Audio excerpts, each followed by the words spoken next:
करते हैं, मन को एकाग्र करके रहते हैं, या यूं कहो कि जो आत्म चिंतन है या सत्य चिंतन है, ये बहुत सारे भेद खोलता है जीवन के। आत्म चिंतन, सत्य चिंतन, सद्विचार। तो मतलब एक तो ये बात है कि जो संसार में प्राणी को मैं उत्पन्न हो जाती है तो ये आत्म चिंतन से ही नष्ट होती है, वैसे होती नहीं।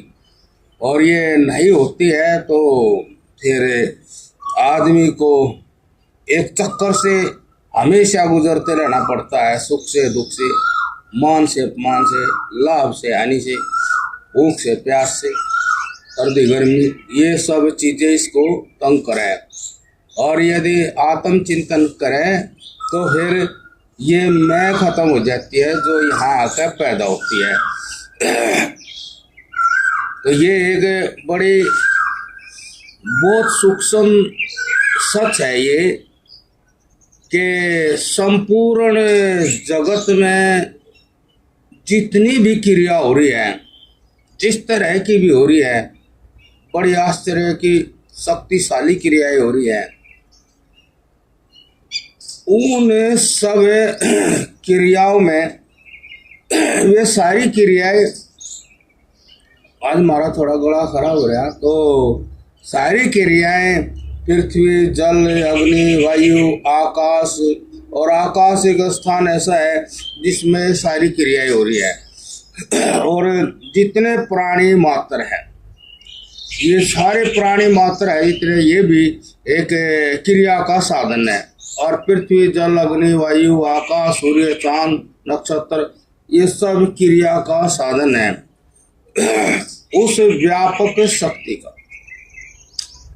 तो उसकी प्रेरणा से ही यहाँ सबके अंदर कुछ कुछ हो रहा है। इसी बीच में जो है सबके अंदर ज्ञानदेव बैठा है, तो वो भी इन क्रियाओं का साक्षी हो जाता है। बहुत उसको ये नहीं ज्ञान हो पाता आखिर क्रियाओं का कर्ता कौन है।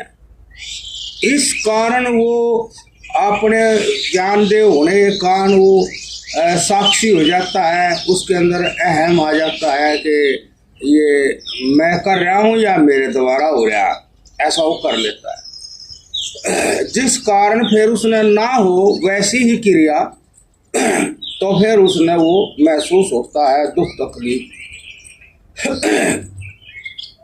जब हम आत्म चिंतन करते हैं, आत्म चिंतन के द्वारा जो उत्पन्न क्रियाओं में मैं है ये खत्म हो जाती है। जैसे ये मान कर चलो, अब भाई कोई भी चीज स्थिर नहीं है, तो बताओ फिर आप अपनी मैं को कहाँ ढूंढेंगे। शरीर है ये भी सदा एक सार नहीं रहता, और शक्ति भी सदा एक सार नहीं रहती। शरीर के जितनी क्रिया करने के साधन है भी एक सार नहीं रहते, और इनसे प्राप्त जो मैं है वो भी सदा एक सार नहीं रहती।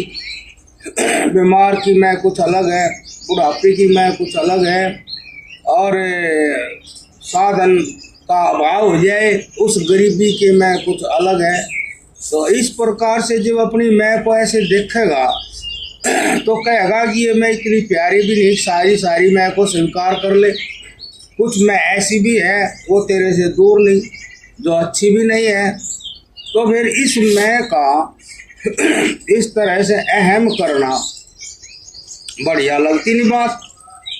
फिर बारीकी से जाएंगे तो कहेंगे कि ये मैं है जिसको मैंने मान रखा, ये जिनको मैं जानता हूँ, जिस मैं को जानता हूँ, खाने से पैदा हो गई, सम्मान से पैदा हो गई, बल से पैदा हो गई, कितने तरह से पैदा हो जाती है। ये जो पैदा होती है मैं, ये शरीर में इसका कोई योगदान नहीं है। मेरे सामने अगर भाई मैंने नाखून बना दिया, उंगली बना दी, चमड़ी बना दी, खाने का मैं पच हजम कर रहा हूँ। इस तरह से शरीर का जो निर्माण हो रहा, या कोई भी है अपने आप ही कहेगा मेरी बुद्धि में कुछ ऐसा समझ में आई बात तो मैंने ऐसा कर दिया, बड़ा ठीक रहा। भाई अब ये समझ में कहाँ से आई, उसको पकड़ नहीं पाता। तो आत्म चिंतन या सत्य चिंतन जब हम करते हैं तो हमारी मैं ढूंढने से मिलती नहीं, ये मैं आती ही जब है जब हम सत्य चिंतन नहीं करते, आत्म चिंतन नहीं करते या सद विचारों में रमण नहीं करते। अगर भाई सत्य क्या है असत्य क्या है इस तरह का कुछ विश्लेषण नहीं करते, जांच परख नहीं करते, परीक्षण निरीक्षण नहीं करते, वही सत्य क्या है असत्य क्या है, यदि हम ऐसा करें तो ये मैं मिलेगी नहीं कहीं भी। तो अब यहाँ वैसे तो सब कुछ यूं ही रहेगा। मान लिया आप धनी हैं, आप यूं ही कहेंगे कि भाई धनी है, लेकिन जब आप इस तरह विचारों में जाएंगे तो आप कहीं मिलेंगे नहीं। आप यूं नहीं कहेंगे मैं धनी हूं, आप कहेंगे हाँ भाई धन तो है ही, और धन है तो उसके सारे धनी भी है, लेकिन मैं धनी नहीं कह सकता, क्योंकि भाई मैंने तो ये सारा धन सब धन ही धन है, शरीर का धन है, ऐश्वर्य का धन है, बल का धन है, रूप का धन है, लेकिन मैंने तो ये बनाया नहीं। मैं कहीं बनाता तो दिखाई दे नहीं रहा इसमें, तो मैं कहता कैसे कह दूं मैं, और फिर कोई शक्ति ऐसी है जो मुझे महसूस हो रही। अब ये सारा धन ऐश्वर्य इसके पीछे कोई ऐसी चेतना है, कोई ज्ञान शक्ति है अब जिसको मैं अनुभव भी करता हूँ, और मैं कैसे कहूँ अब मैं भी, ये शरीर भी उसके अंतर्गत है, अब ये शरीर भी उसी ने बनाया और इतना विवेक ज्ञान उसी ने दिया, और कितना कमाल से आश्चर्य से रचना करी कि हाथ पैर एक एक चीज को आप देखेंगे तो उसने इस तरह बना रखी जैसे कि आदमी बाहर के साधन ना मिले तो भी वो कई प्रकार से सुरक्षित रहेगा। अब पशुओं के चमड़ी ऐसी मोटी है, वो सहन कर लेते हैं काफ़ी चीज़, और देखो कमाल की चीज़ है कि उनका आत्मरक्षा के लिए सिर पर सींग लगा दिए, कमाल की बात है। अब कितने ज़रूरी है सींग, और उनमें भी ज्ञान है, अब इन सींगों से अपना बचाव करेंगे, जब भी कोई आपत्ति आती सींग मारते हैं। देखो कमाल की बात है कि वो जो ज्ञानदेव है उससे रचना जो है वो बिल्कुल ही भिन्न नहीं। जो रचना है ज्ञानदेव ने पूरी खबर है, अब जो ये रचना इससे मैंने क्या करना है क्या नहीं करना है उसने पूरा ज्ञान है। देखो ऊँचा उसके मक्खी हटा ले, वो कर ले, तो देखो ये नहीं है। ऐसे ही छोटे बच्चे को भी पता है। अब भाई छोटा बच्चा हो गया 6 महीने का है, 8 महीने का है, 1 साल का, उन्हें पता है पैरों से तो चलने का काम है। जो बच्चे का शरीर है और जो शरीर में समझ है उसका ऐसा तालमेल है, आप उसको कोई चीज़ दोगे तो तुरंत हाथ से पकड़ेगा। अब बताइए किसने सिखाया? और उसमें ज्ञान में है कि हाथ से पकड़ने की चीज़ है, मतलब ये जो दे रहा है इसको मैं इसी से पकड़ सकूँ, पैर से तो पकड़ता नहीं। फिर चलेगा तो हाथों से चलता नहीं, पैरों से चला। बताओ अपने आप ही पशु पक्षी है, छोटे उनके बच्चे हैं, उनका खाद हो जाए तो अपने आप ही खुजावे। तो बताओ अगर ऐसे खुजा ले, अंदर वाले ज्ञान ने बताया ऐसे खुजा ले। कितने देखिए पशु है उनका और कुछ नहीं जाता तो फिर कोई सहारा पकड़े हुए आदमी की तरह और उससे उसको खुजावे है। अब बताओ ऐसे वे भी एक दूसरे जीव की रक्षा करते हैं। भाई कुत्ता है ना, वो दूसरे उसकी मदद करते हैं, पक्षी कोई पक्षी ने पकड़ लिया उनकी मदद करते हैं, पूरी समझदारी से करते हैं, अपना बचाव भी करते हैं। कहीं नौड़ के देखो आप सांप से लड़ता है कितना बचाव के साथ हमला करें, मतलब समझ नहीं।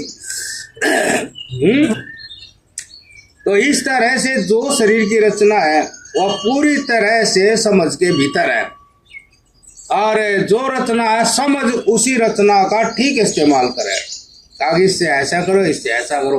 तो बताओ फिर ये जो मैं जन्मती है इस मैं को आप ढूंढें। अब भाई इसमें कितना योगदान है, कितना है भी नहीं, फिर इसमें है नहीं तो मैं तो है, तो मैं फिर सबकी एक समान है। यदि मैं करें हम मैं करें, अब मैं तो है, मैं तो आवे है, तो फिर आवे है तो सबकी एक जैसी तो है, फर्क तो है नहीं, एक जैसी है, बिल्कुल वैसे समझ लेते हैं, सब एक दूसरे के भाव को समझ लेते हैं, पशु पक्षी हो। तो ये जो इस तरह इसका जो समझने का तरीका है वो आत्म चिंतन है, सत्य चिंतन है कि सत्य असत के बारे में अपने अंदर विचार करना यही आत्म चिंतन है कि अपने मन से सत्य क्या है असत्य क्या है। अब सत्य का अर्थ भी निकालेंगे तो जो सदा सदरूप से विद्यमान रहे, ये सब इनके अर्थ हैं, वे अर्थ आपसे भिन्न नहीं है, सीधी बात है। अगर आप सत्य का अर्थ करेंगे तो सदा सदरूप से विद्यमान रहे, सदा सदरूप से सदा रहे, सदरूप से बदले नहीं, विद्यमान रहे, अभी भी रहे, आगे भी रहे, पीछे भी रहे। तो ऐसा जिसमें ऐसा रहता है वो वस्तु सत्य है। जब आप देखेंगे तो आपके अतिरिक्त ऐसा सच कुछ नहीं मिलने का। आप ही कहेंगे अब ये जो गुण है तो मेरे में ही है, ज्ञान में ही है। अब फिर ये जो ज्ञान है ये एक दूसरे से वार्तालाप करता है तो उसमें भी यही ज्ञान है। यदि उसमें भिन्न हो तो आपकी वार्तालाप का कोई अर्थ नहीं निकलेगा। अब जैसे मैं बोल रहा हूँ आप समझ रहे हैं तो आप समझ रहे हैं तो आपकी समझ भी वही है। जब भी वे बात समझ रहे हैं तो ऐसे आप किसी से भी बात कर लो, पशु पक्षियों से भी बात कर लो। आदमी ने पशु पक्षी सिखा दिए जो वे सिखा हुआ है बात पकड़ने में भी। अब आप देख लो बंदर है, बंदरों को आप फल डाल लो, उसने सूंघ कर देखा है, अब बताइए उसने ये पता है बात का अब भाई या ऐसी दुर्गंधी होगी तो खराब की हो है, अरे ऐसी दुर्गंधी नहीं है तो वो अच्छे की हो। बताओ बंदर क्यों सूंघता है? वो ये जांचने के लिए सूंघता है किस चीज को, आम दोगे केला दोगे, किस चीज को सूंघेगा, झाड़ भी गा। अब धरती में तो उठाई है, आप कर लो। बिल्कुल आप भी तो किसी चीज को सूंघ के चेक करते हो, जैसे ज्यादा पिलपिली सी है कुछ है, सूंघ कर देखो इसमें बदबू तो नहीं हो रही है। अब उसका भी तो मतलब यही है, जो बंदर है वो भी तो ऐसे मतलब है ना भाई, चेक करो ज्यादा गंदी तो नहीं है। जय हो नारायण, जय हो।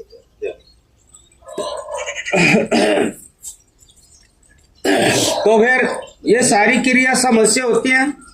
अब जो समझ है वह तो एक समान है। जब एक समान है तो फिर भी आप मैं नहीं कर सकते। मैं क्या मैं करूंगा, सारी मैं को बोल,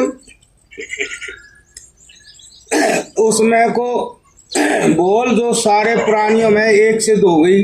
अब उस सारी मैं को बोल या सारी मैं मतलब मैं ऐसे बोल, लेकिन ऐसा बोलता नहीं। जब ऐसा नहीं बोलता फिर गलत बोलता है, तो गलत बोलना ही नहीं चाहिए।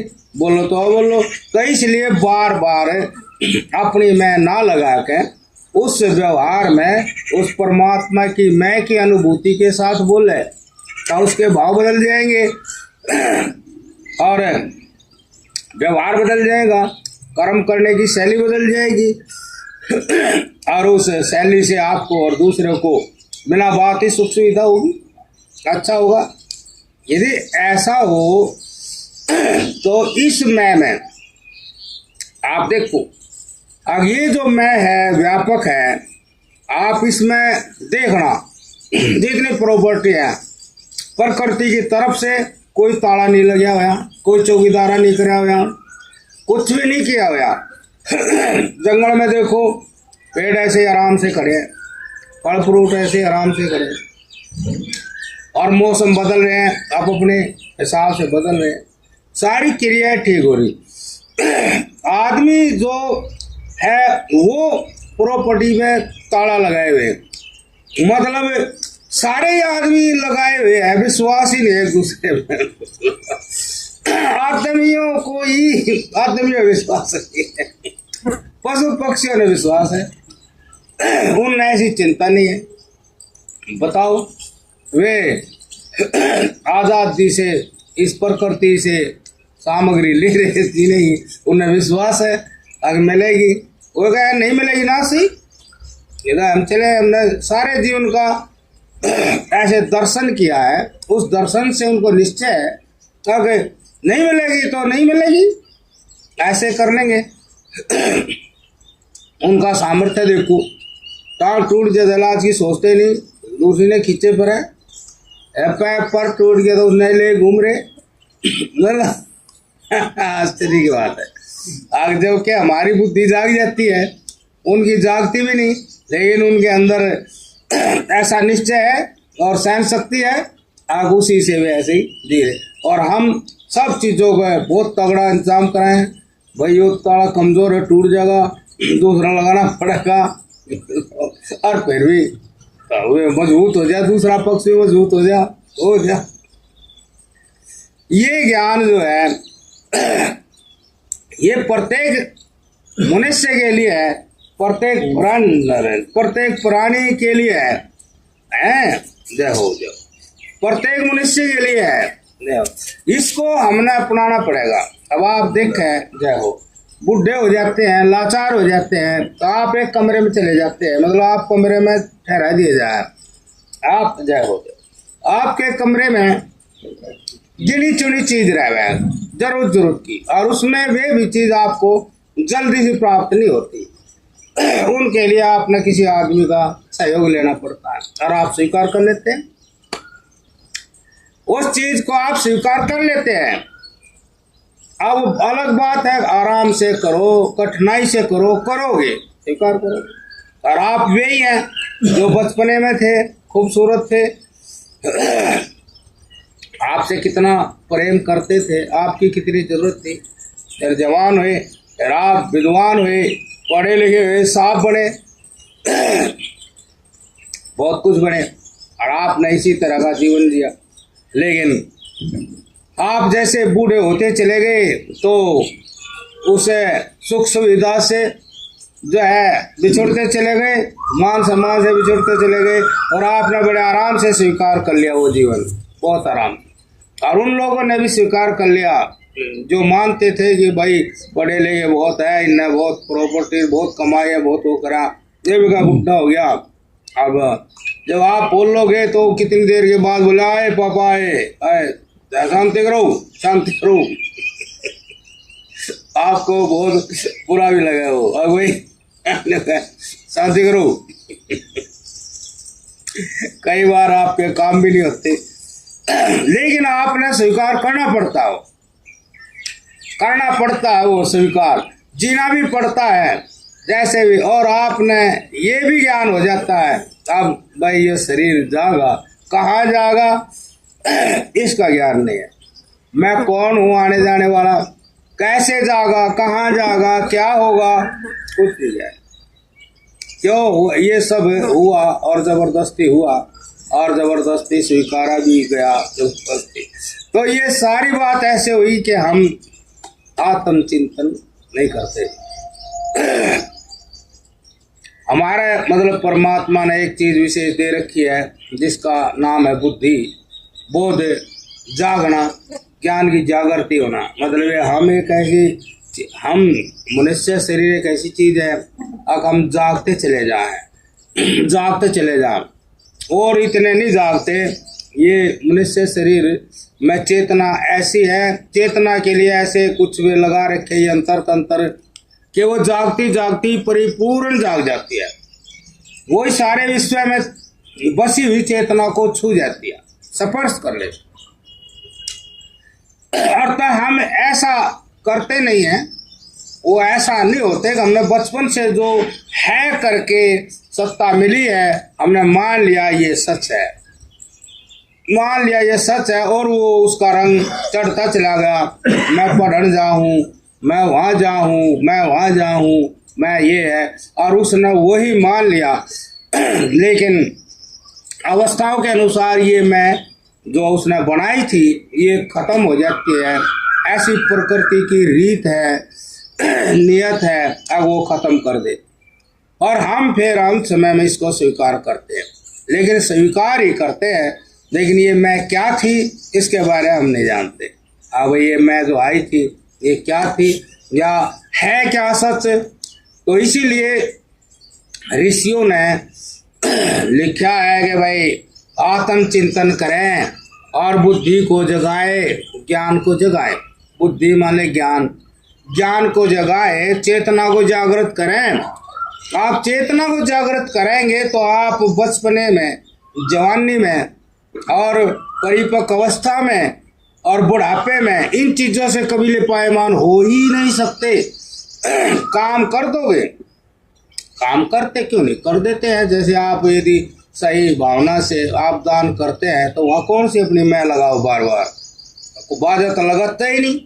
आग भाई और है भाई, अरे कर दे, गुप्त कर दे, कुछ कर दे, गुप्त कर दे। हाँ भी देखो, कोई ना कोई हमारे जीवन में ऐसा जीवन का हिस्सा होता है जहाँ हम मैं का ख्याल नहीं करते हैं, जान कर नहीं करते, ताकि इस जगह मैं करनी ठीक नहीं। यदि हम आत्मचिंतन करें तो काम तो हम सारे करेंगे, लेकिन मैं का राग खत्म हो जाएगा। जो मैं का जो प्रेम है, मैं का जो राग है, प्यार है, अब मैं करे जा, मैं न ढूंढे तो कहीं मिलती नहीं, और ढूंढे तो कहीं मिलती नहीं। उस मैं से आपको न्यू कह दिया जाए, अब भाई न्यू करके दिखाइए, है ना, मतलब अलग चीज। अब एक पेड़ का बीज बना के दिखाइए, तो ऐसे ही वो फिर खड़ा ही रहेगा। ऐसे एक बात सी हुई थी कि वो आदमी बहुत चढ़ता चढ़ता चला गया, उसकी मैं बड़ी हो गई, जय हो नारायण, जय रावण की हो गई थी। उसने बहुत से देवी देवता अपने कैद कर लिए थे, पावर आ गई थी, कैद होते चले गए, उनमें इतनी नहीं थी, तो रावण देवताओं से आगे निकल गया। लेकिन भाई इतना फर्क रह गया कि वो शरण में नहीं जा पाया। उसमें शरण में जाकर भी शरण स्वीकार नहीं करी, तो वो अहंकार हो जाता है ऐसे ही, जैसे किसी को धन का बल का उसका हो जाता है। कितना हो जाता। अब आप यहाँ भी बहुत धनी लोग हैं, लेकिन उनको वे मानते हैं वे बहुत धनी है, नहीं तो सारे समाज में देखा जाए तो फिर उनसे भी ऊपर कोई मिल जाए। तो ऐसे एक आदमी को इस तरह का कुछ वो बताया गया है एक दृष्टांत के लिए। भाई भगवान के पास चलेगा तो भगवान से बोले जी मैं भी बना देता हूँ, सृष्टि वृष्टि कोई चीज़ मैं भी बना देता हूँ, और ऐसी कोई बात नहीं, हमारे आप में कोई खास फर्क नहीं है, मैं बहुत सा काम कर देता हूँ। तो बोले अच्छा कर देते हो? बोले हाँ कर देता हूँ। बोले करके दिखाओ। तो कुछ करा था तो उसने रेत की मुट्ठी भरी, बोले ये रेत तो यही रख दे। बोले जी दिखाऊंगा। बोले अपने आप दिखा ने, ये रेत है, ये तो मेरा रेत है, तू अपना रेत बना कोई, बस जो करना अपने आप कर। मैं तो यहाँ तक भी नहीं कहता ये शरीर तभी मैंने बनाया, नहीं तो तेरे को तो यही रोक दूँ भाई, शरीर बना फिर उसमें प्रवेश कर फिर कुछ करिए। लेकिन चल हम इतनी बात नहीं कहते, तो वैसे खड़ा खड़ा कुछ कर, तो बेचारे से कुछ हुआ ही नहीं। सारा उसने यहीं से परमात्मा की जो दी हुई सामग्री है उसी से तो आदमी ने करा सब कुछ होया। लोहा जमीन में से काट लिया, सोना जमीन में से काट लिया, फिर सोना कुछ बना दिया, चांदी काट ली, तांबा काट लिया, सब चीज काट लिया, फिर उसमें से बना दिया। फिर बुद्धि में से काट लिया, बनाने की विद्या काट ली, वो बुद्धि में ही थी। तो जितनी भी चीजें हैं ये हमारे ज्ञान में है, और उस ज्ञान ने फिर ये सारी चीजें ऐसी बनाई है। आदमी को घमंड आ जाता है, लेकिन वो घमंड फिर परमात्मा के सामने खत्म हो जाता है। तो इसलिए जब हम आत्म चिंतन करते हैं तो उसमें ये होता है कि हम अपनी मैं का जो राग है, मैं का जो अहम है, वो बार बार दिखाते नहीं है। जैसे कोई साधु होता है, वो साधु का व्यवहार देखते हैं कि वो लगभग कोशिश करता है हक सबके साथ समान हो जाए। वो ऐसा क्यों कोशिश करता है? वो जानता है कि मेरी आत्मा जैसी ही इनके अंदर आत्मा है, तो मैं आत्मा को रुष्ट नहीं होने दूँ। आत्मा रुष्ट हो गई तो समझ ले भाई मेरी आत्मा ही रुष्ट हो गई। ना किसी को ज़्यादा लाड करूँ, प्यार करूँ, तो इससे भी ये सिद्ध हो गया मेरी आत्मा ने ज़्यादा लाड प्यार मेरे लिए योग्य नहीं है। तो इसलिए वो जो महात्मा साधु वो साक्षी समान भाव व्यवहार करता, समभाव व्यवहार करता। तो इस प्रकार से तो जब व्यक्ति कोई मतलब इस तरह इस पर थोड़ा ध्यान देवे, ध्यान देना पड़ेगा। वैसे यही है जो विज्ञान है वास्तविक सत्य को खोजने का, वो विज्ञान यही है। ऐसे ही करना पड़ेगा और कोई रास्ता नहीं है। यही है, ये सामर्थ्य है मनुष्य के बाद। उसी के लिए महाराज जी भी भाई ये इस बात के लिए, जैसे ये तो ऐसे बताई है, ये भी महाराज जी की बात है और उसको कायदे से जो महाराज जी ने बताया सिस्टम से वो ये बताया गया है कि भाई सबसे प्रथम तो अपने जीवन का ही ध्यान करना। सबसे प्रथम तो अपने जीवन का ही ध्यान करना कि मैं क्या कर रहा हूँ, वह भला है या बुरा। आगे ना बात हुई तो भला मतलब जिससे दुख ना हो, कभी भी दुख ना हो, ये नहीं कहा आज ना हो। कहा सबसे पहले हम ये देखा, हम जो क्रिया कर रहे हैं, जो कर्म कर रहे हैं, उस कर्म का जो फल है वो भला है कि बुरा। भले का मतलब मन वाणी कर्म से, लोक परलोक से वो हमारा बुरा ना करे जो हम काम कर रहे हैं, ये विचार करना। ऐसे महाराज जी कह रहे हैं उसको ये देखना, मैं भला कर रहा हूँ बुरा कर रहा हूँ, बुरा किसी तरह भी हो। अब आप देख लो, जैसे कि कई बार कोई मिठाई मन की मिल जा तो स्वाद में ज्यादा खा लें, तब भाई यहाँ भी मौके पे विचार करने की बात है। अब भाई मिठाई खा रहे हैं, बढ़िया मिठाई अच्छी है, लेकिन विचार तो कर कुछ स्वाद में ज्यादा ही खा रहा, और वह ज्यादा खाने से जो है भाई बीमारी शुगर सागर वे कुछ हो जाए चीज। जैसे हमने कहा भाई चाय को इस तरह ना पका कर न पिया करो, तो उसने कहा अब जी स्वाद नहीं आता। तो भाई स्वाद से बढ़कर तो स्वास्थ्य है। हमने कहा स्वाद से बढ़कर स्वास्थ्य। आप स्वाद चाहो स्वास्थ्य चाहो, आप स्वाद के चक्कर में पियोगे ही नहीं तो ये तो नुकसान करे। कहते हैं भाई इसकी जो पूरी ज्यादा सारी चीजें बड़ी हुई नुकसान करें, और मीठा ज्यादा खाओगे तो चर्म रोग बढ़ाओगा, कीड़े पैदा करेगा, आपको नुकसान होगा। तो आप स्वास्थ्य का ध्यान दो, स्वास्थ्य का ध्यान देकर स्वाद दिखा ही नहीं। आप स्वाद कोई चीज नहीं दे रही यहाँ तो हमारा ध्यान ठिकाने नहीं है, तो फिर उस चीज में कुछ कुछ दिखाई देवे। हमारा ध्यान सही ठिकाना हो जाए तो ध्यान में हमारी ऊर्जा इकट्ठी होती है, और ऊर्जा ही ज्ञान का स्वरूप है। असली सत्य तो हमारी ऊर्जा ही बताएगी, वो जब बताएगी जब हम एकाग्र होंगे। तो तू स्वाद देखे, स्वास्थ्य का ध्यान नहीं, और तो बोले हाँ ये तो बात है, तो ये तो बात है, फिर अपने आप ही बता दी मेरी फलानी नस वो हो रही, मेरा फलाना रोग, मेरा फलाना। ये आप सोच लो, जैसे अभी ये बात चली है, आगे हमने अपने आप को देखना चाहिए। देखो 70-80 के बाद होना चाहिए कुछ, मतलब इससे पहले तो जय होना रहते तो 70 जय होना रहते। आप देखो भाई हम स्वस्थ रहते हैं तो कितने ही स्वच्छ भी रहते हैं, प्रसन्न भी रहते हैं, ऐसा मानते हैं कि हम बहुत सुखी है। सुख ना हो लेकिन स्वास्थ्य का जो स्पर्श है, स्वास्थ्य अच्छा हो और उसका स्पर्श जो हमें हो रहा है वो अत्यंत प्रिय लगता है। चुस्ती है, फुर्ती है और अच्छे भी हैं भाई, स्वस्थ हैं, सुंदर भी हैं, तो कितना अच्छा लगता है।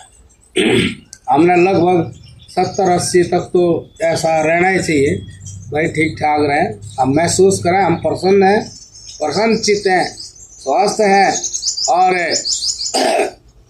लोक परलोक को हमारा ज्ञान पार कर गया। हम इस लोक की भी जाने, परलोक की भी जाने, हमें कोई जगह ऐसी बाधक नहीं है, हम कहीं भी विचर सकते हैं, सब जगह विचर सकते हैं।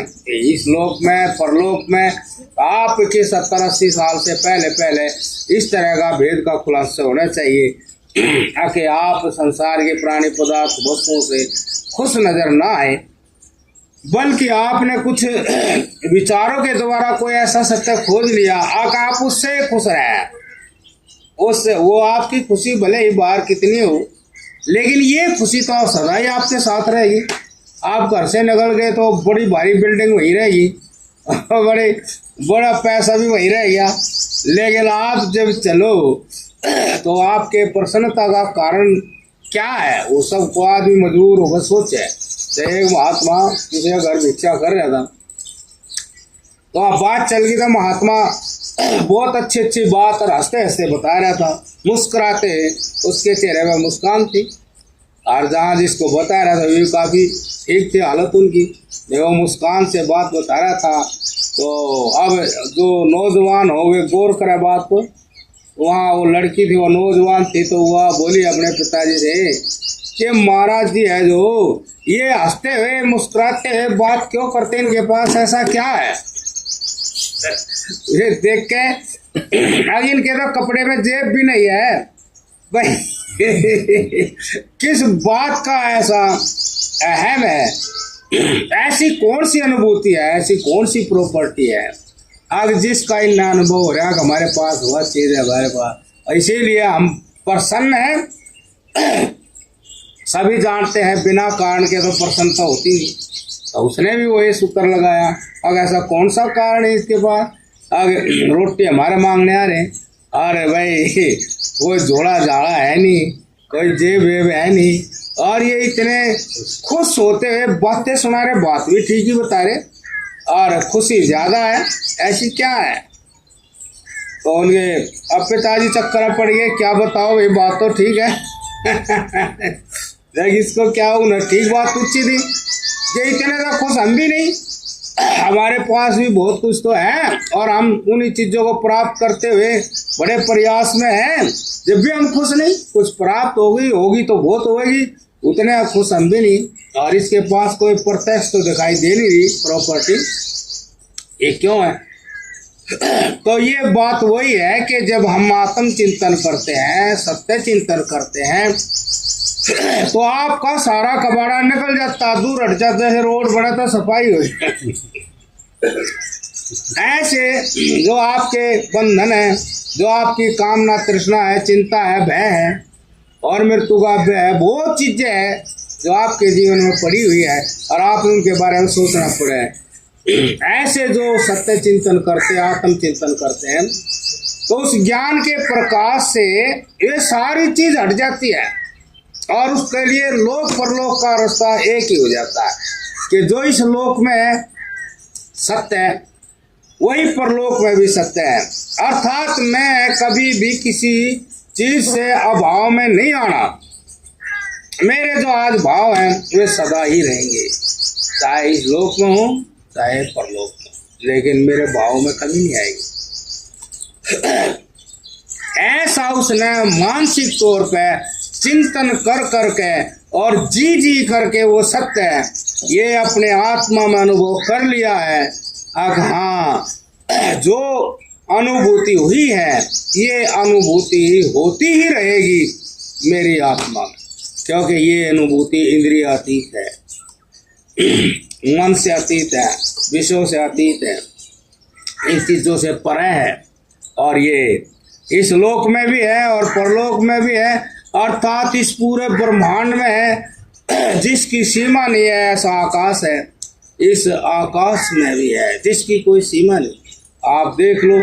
और इस आकाश का साक्षी भी वही है, वो देख रहा है कि कमाल की बात है कि आकाश में सब कुछ है, आकाश ने सबका अवकाश दे रखा है, लेकिन वो ज्ञान देव जिसकी अनुभूति है वो इस आकाश का भी साक्षी है, अर्थात इस आकाश से परे है।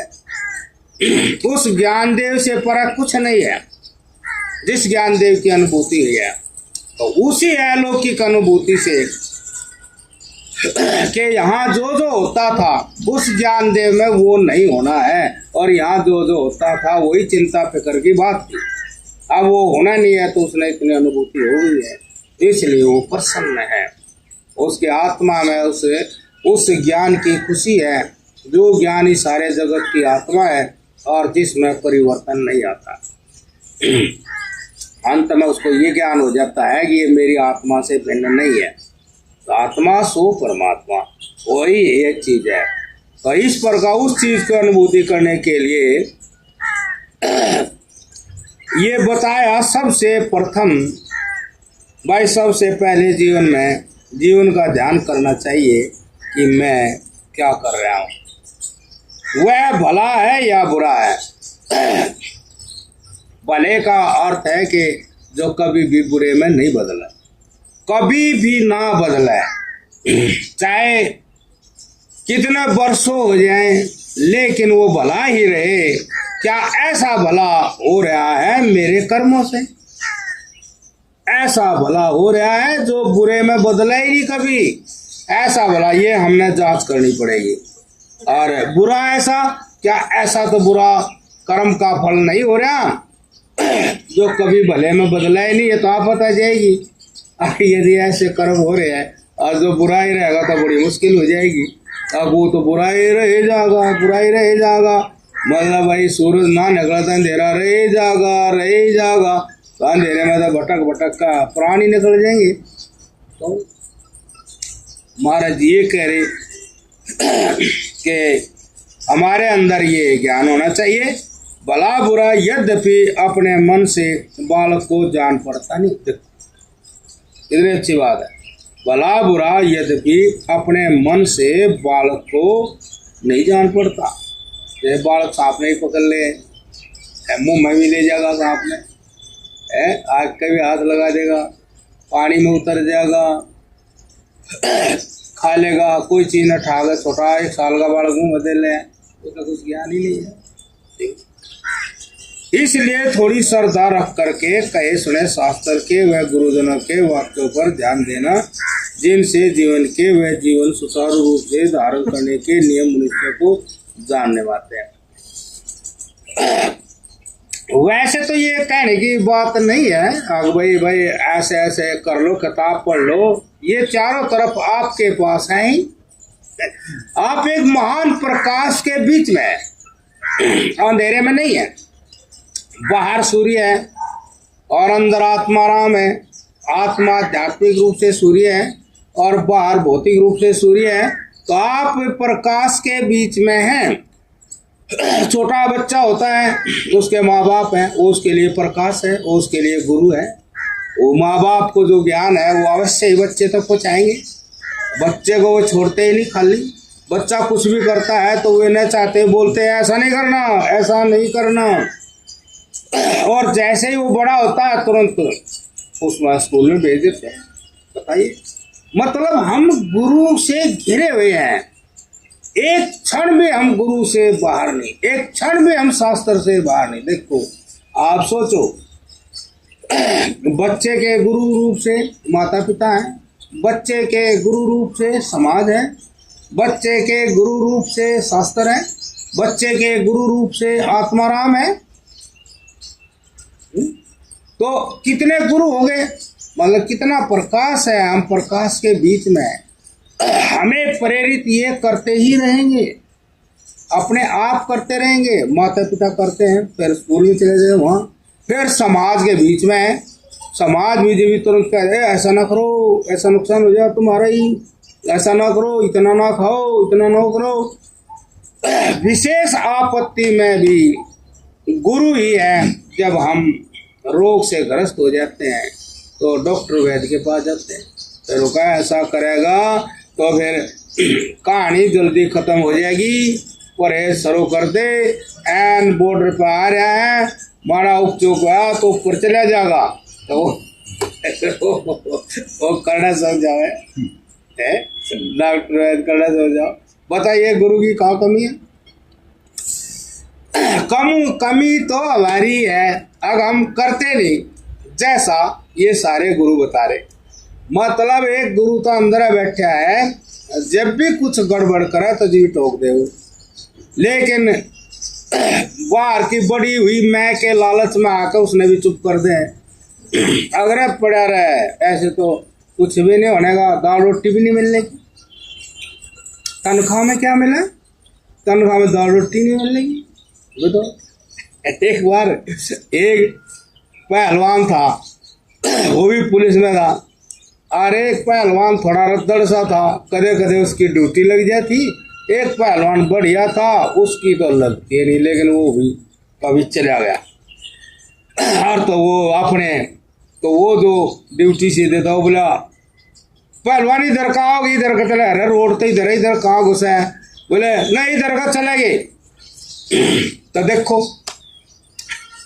वो उधर का गया और दूर राउटी देता, बोले जय साहब जय साहब, सुखी जयंत करे, सुखी जयंत करे, सुख का नमस्कार करे, दड़ दड़ लाए पिए।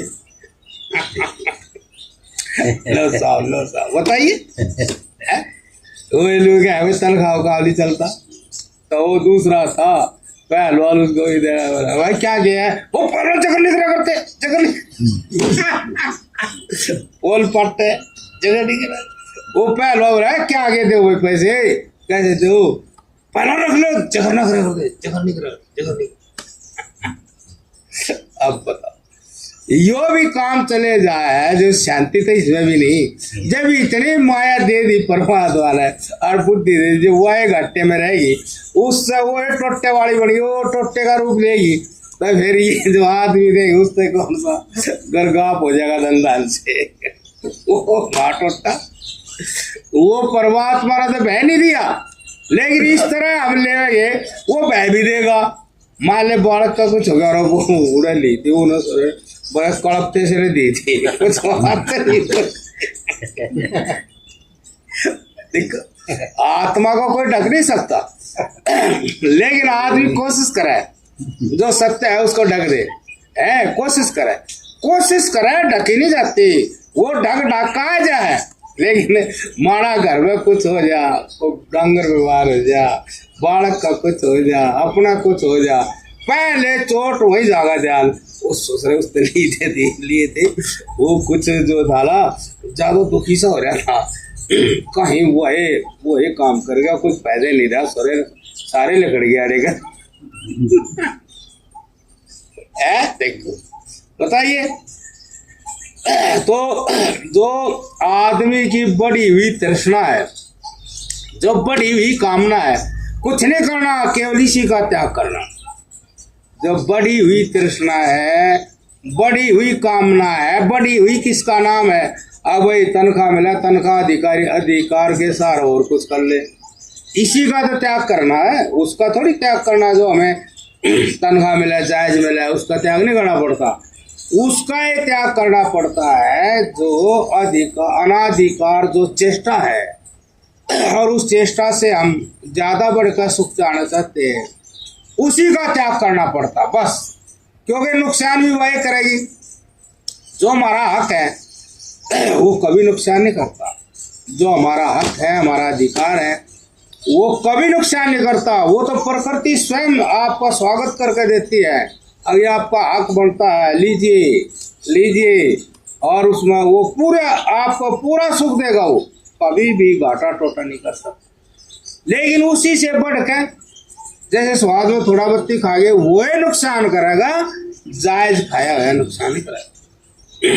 जायज तो जहर हम खा रहे थोड़ा थोड़ा, वो भी नुकसान नहीं करता, ना जायज अमृत भी नुकसान कर देगा। तो इस प्रकार से हम अपने विचार के साथ रहना चाहिए। महाराज जी ये जागृति हमारे अंदर करें